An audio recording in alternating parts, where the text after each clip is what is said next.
बिस्मिल्लाहिर्रहमानिर्रहीम। अस्सलाम वालेकुम फ्रेंड्स, मैं हूं सलमान सारी। कैसे हो आप सब? तो आज मैं अपने किचन में बना रही हूं चिकन स्पैगेटी।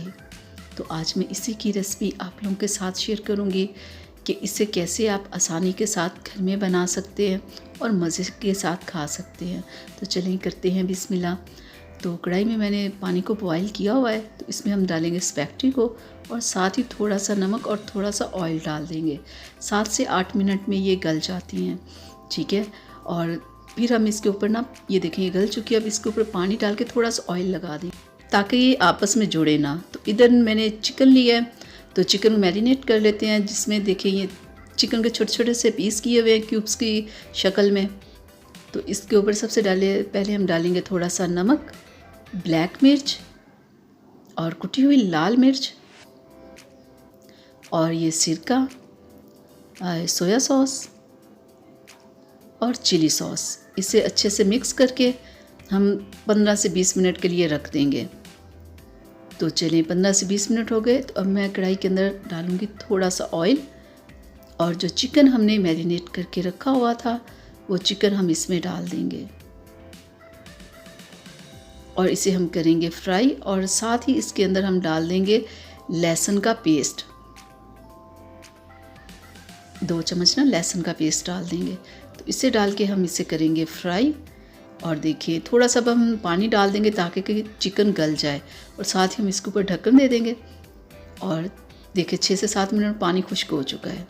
तो अब मैं इसके अंदर डाल दूँगी प्याज और गाजर। तो गाजर डाल के हम थोड़ा सा ज़्यादा पकाएंगे क्योंकि गाजर थोड़ी सी हार्ड होती है।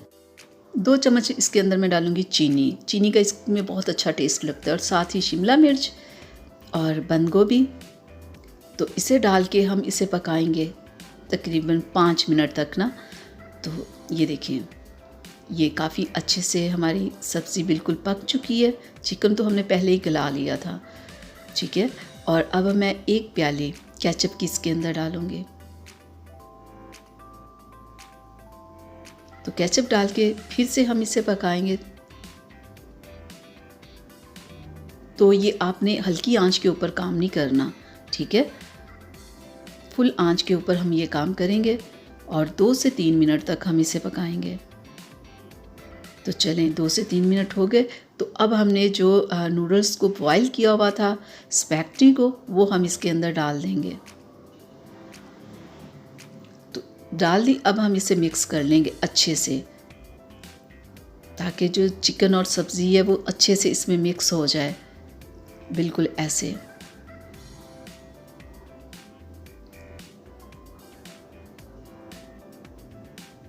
ये देखिए ये अच्छे से मिक्स हो चुकी है।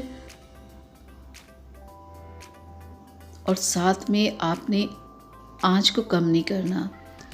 तो चलिए अब मैं आपको दिखाती हूँ इसकी फाइनल लुक।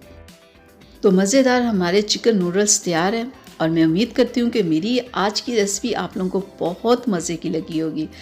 तो चलिए इसे बनाएं, खाएं। अभी तक अगर आप लोगों ने मेरे चैनल को सब्सक्राइब नहीं किया तो प्लीज़ जल्दी से कर लें। तो अगली रेसिपी तक के लिए इजाज़त दीजिएगा। अपना बहुत सारा ख्याल रखिएगा, मुझे अपनी दुआओं में याद रखिएगा। तो मिलते हैं अगली रेसिपी में, तब तक के लिए अल्लाह हाफिज़।